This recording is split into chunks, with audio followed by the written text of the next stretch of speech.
final day of Pride Month, Governor J.B. Pritzker enacting several laws he says are LGBTQ plus affirmation laws here in the state of Illinois. I'm Greg Bishop. It is Illinois in Focus Daily. Be sure to like, subscribe, and hit that notification bell. Stay up to date with what's going on in and around Illinois at America's Talking Network on YouTube.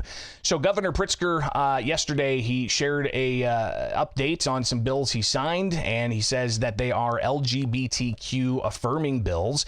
One requires nonprofits who make donations over $1 million in grants to report demographic information about their boards.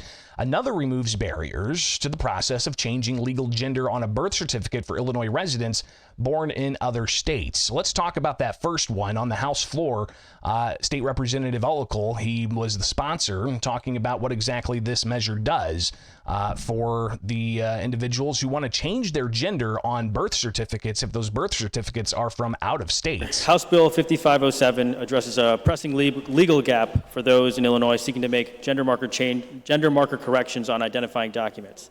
Unlike Illinois, other states and counties may require court orders to make gender marker corrections on identity documents such as birth certificates. This poses a huge burden to those who have moved to Illinois, as it can be extremely difficult to get back to the state or country of origin, navigate the court system, hire an attorney to get such a court order.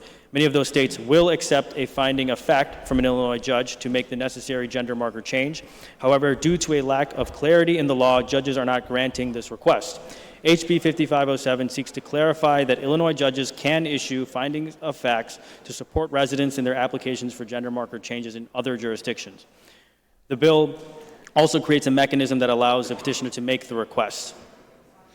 To be clear, the bill does not grant any new authority to judges, and it does not compel another jurisdiction to accept an Illinois judge's order. It simply clarifies that judges may issue findings of fact to petitioners seeking a gender marker change. So again, it's something that will allow for somebody not from Illinois who lives in Illinois to go to a judge and more easily get a finding of fact to change the gender of their birth certificate in another state. State Representative Dan Ugasti, a Republican from Geneva, pushed back on this idea and said he's not going to support it. In Illinois, we've designed our laws to allow for such changes. Other states may or may not have. And whether or not these states have allowed or will allow these changes, even if there's a finding of fact in Illinois, we're going to go ahead and use our court's time and have findings of fact made here in Illinois. I think I'm safe in saying that most of us here don't want other states telling us how to operate or what to do or what findings of fact we should make in our states. And I don't believe we should be doing the same in other states. Therefore, I'm going to oppose the bill and urge a no vote. So again, measure up in the House when it was passed that Governor J.B. Pritzker signed on Sunday, allowing for that statement of fact or that finding of fact. State Representative Kelly Cassidy, Democrat out of Chicago, shared her thoughts on this measure. We are talking about a limited number of people who maybe were born in another state. For example, I was born in Pennsylvania. I now live in Illinois. I need my birth certificate to match my identity, and I have no other way to do it than to get it done through this process. We don't want people left out. Having identity documents that don't match your gender is a public safety issue. This is a life and death issue for folks. It's a very simple matter to create a pathway for folks who are now here in Illinois, but maybe were born elsewhere, because last I checked, we all really like it when people choose to come to Illinois. So let's make it possible for our residents to live their best lives. So, making the statement, we like it when people come to Illinois. If you look at the data, more people are moving out of Illinois, and they're taking with them population and their adjusted gross income. We'll revisit that topic that we touched on Friday. A little bit later on with America's Talking Network and Illinois in Focus Daily. That wasn't the only measure the governor enacted, House Bill 5507. He also signed Senate Bill 2930, he says, was LGBTQ plus affirming. This measure in the Senate from State Senator Johnson, she describes it on the Senate floor as something that's going to help spur on more diversity, equity, and inclusion by requiring certain nonprofits to report their board demographics. Senate Bill 2930 provides the following.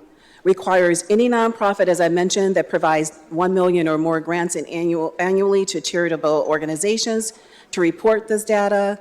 And if any of the nonprofit organizations wishes to report the aggregate demographic information of their boards, this could be, they can do so on their annual report.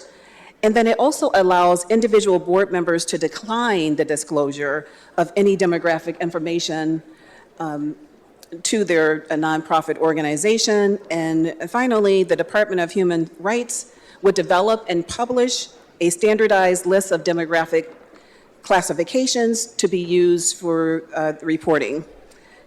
And I know of no opposition, and I request that I vote. You've got the state senator there talking about the issue of nonprofit groups who grant more than $1 million to other nonprofit groups or other entities. They have to report to the states the makeup of their board.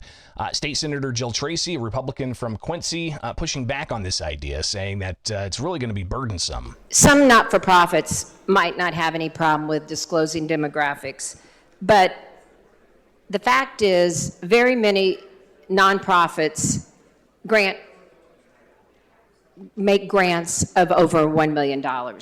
Many small not-for-profits do that. And many of these not-for-profits are run by volunteers. They have a volunteer board, and the board members are often chosen for unique characteristics, experience in whatever the not-for-profit's mission is and the like. This bill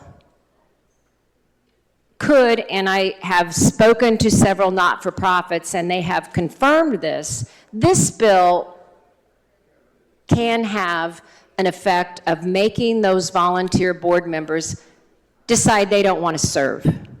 And that's a shame. Our not-for-profits in Illinois do great work and are needed.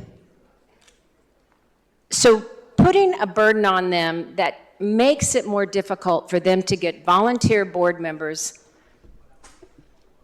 I think is a bad idea. And the fact that you have an obligation to put on your website, we've got 2 board members that don't disclose. Well, it's easy enough. If you've got 6 board members and 2 won't disclose and 4 do, it's easy enough to see who the ones aren't.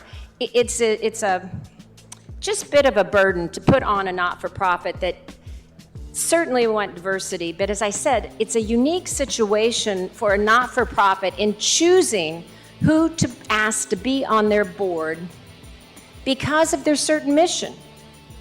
So and clearly, many of these, as I said, are you've got the concerns there about it being more burdensome. It also may be causing some volunteers to not want to volunteer if they have to disclose their demographic information and publicly report it to the state of Illinois. So those are the 2 bills the governor enacted on Sunday, and here we are Monday morning, July 1st. Appreciate you being here. It is Illinois in Focus Daily. Be sure to like, subscribe, and hit that notification bell with America's Talking Network.